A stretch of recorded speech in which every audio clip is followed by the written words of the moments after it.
Saudaraku sepengharapan dalam Yesus Kristus, kita bertemu kembali dalam firman menyapa. Untuk itu, mari kita siapkan hati dan pikiran kita berdoa.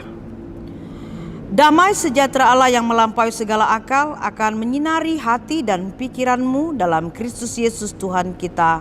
Amin.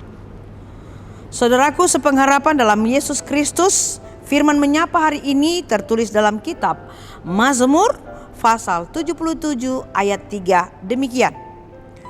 Pada hari kesusahanku aku mencari Tuhan. Malam-malam tanganku terlurur dan tidak menjadi lesu. Jiwaku enggan dihiburkan. Demikian firman Tuhan. Saudaraku, kesulitan, ujian, dan banyak pergumulan adalah bagian hidup. Dan kita tidak bisa lepas dari itu. Karena hanya orang hidup yang akan mengalami dari peristiwa-peristiwa di dalam kehidupannya setiap hari. Di dalam tulisan ini, kitab Mazmur ini, Daud juga bercerita kepada kita. Dia mengatakan bahwa hidupnya selalu pada saat itu banyak mengalami pergumulan, banyak mengalami tekanan, dan mengalami tantangan. Tetapi sesuatu kehidupan yang dia alami pada zaman dia hidup, selalu dia berpasrah kepada Tuhan dalam penderitaannya. Itu yang kita lihat di dalam nats ini. Mazmur tidak pernah putus asa. Mazmur sudah selalu mengharapan kepada Allah, karena dia percaya bahwa persoalan ini mulai cara satu-satunya bagi dia mendekatkan diri kepada Tuhan. Dia cari Tuhan dalam persoalan, di dalam penderitaan, kesakitan yang dia alami. Dia selalu mencari Tuhan dengan memanjatkan doa-doa permohonan. Itu yang lihat, kita simak bahwa Daud juga adalah orang yang tak henti-hentinya berseru kepada Tuhan dalam hatinya, pikirannya, perbuatan, dan dia bisa melihat kasih karunia Tuhan itu melalui mujizat, melalui kemenangan, melalui pengampunan, melalui peristiwa-peristiwa yang dia alami. Itulah Daud yang tidak pernah melupakan kasih karunia Tuhan. Dia selalu pelihara itu, bahwa hidup bisa menang melawan, bisa diampuni dosanya, bukan karena dia baik, tapi karena dia memiliki ikatan dia dengan Tuhannya itu secara vertikal. Nah, saudaraku yang terkasih, pada hari ini juga kita harus belajar seperti Daud.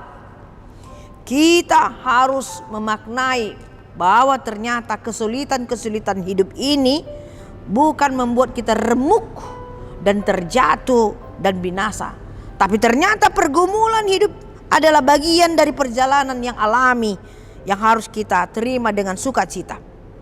Jangan kita menyangka bahwa ketika kita mengalami persoalan hidup itu menjadi hukuman bagi kita atau upah dari segala dosa. Tidak selamanya seperti itu. Tapi ternyata kesulitan-kesulitan itu jalan kita untuk selalu dekat kepada Tuhan.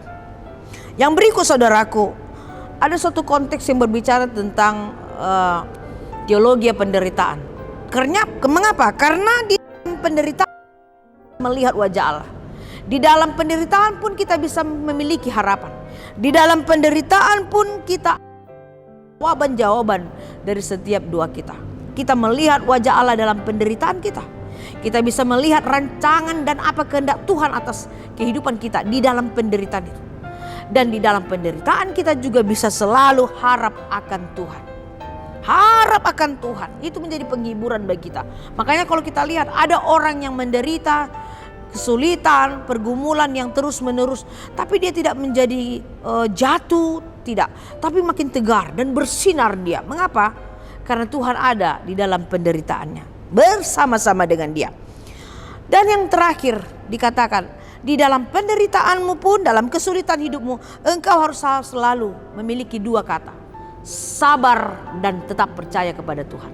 Sabar, sabar, sabar, dan tetap percaya kepada Tuhan. Itu menjadi suatu energi, semangat kita untuk kita katakan welcome itu penderitaan, tetapi aku bisa kuat, aku bisa menang, dan aku bisa tersenyum dan bisa juga bahagia. Saudaraku, di dalam kita menghayati, memaknai nilai dari penderitaan atau pergumulan hidup. Jadi jangan patah semangat. Kalau saat ini engkau derita, kalau saat ini engkau bergumul, kalau saat ini kau punya perkara hidup, jangan patah semangat. Itu cara Tuhan supaya kita dekat dan terhubung dengan Dia. Seperti Daud, milikilah konsep hidup, mindset hidup penderitaan. Artinya kita bersama-sama dengan Tuhan. Jadi jangan khawatir dan takut, karena Tuhan selalu melihat dan menyertai kita. Amin. Mari kita berdoa. Terima kasih Tuhan atas anugerah-Mu yang mencurahkan firman pada hari ini, mengingatkan kami bahwa pergumulan hidup itu harus ada.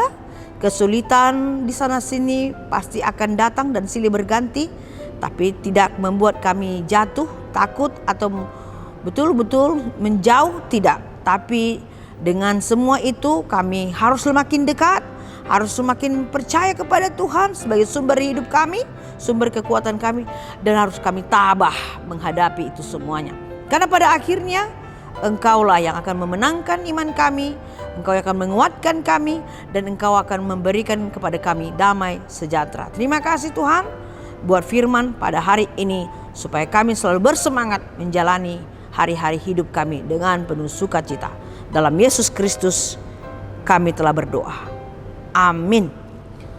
Demikian saudaraku firman menyapa hari ini. Ingat selalu tersenyum menghadapi apapun itu juga. Tuhan memberkati.